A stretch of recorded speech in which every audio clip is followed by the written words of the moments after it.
Hello అందరికీ. ఇది రాయలసీమ వాళ్ళకి మోస్ట్లీ తెలిసే ఉంటుంది. ఈ రెసిపీ చూడగానే గుర్తుపట్టేసి ఉంటారు. ఎస్, మా ఇంట్లో ఈరోజు సండే స్పెషల్ ఒట్టి తునకల కర్రీ.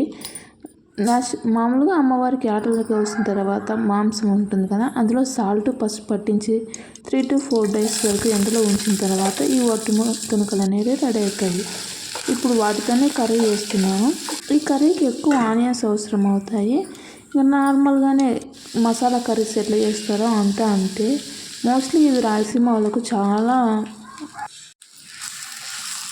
ఉప్పు, పసుపు, ధనియాల పొడి, గరం మసాలా, కారం అన్నీ వేసి వేయించిన తర్వాత కొంతసేపు మగ్గనిచ్చాలి. తర్వాత వాటర్ పోసి ఆయిల్ పైకి తేలేంత వరకు ఉంచుకున్న తర్వాత అందులో ముందుగా ఉడకపెట్టుకున్న ఒట్టి తునకలు వేసుకొని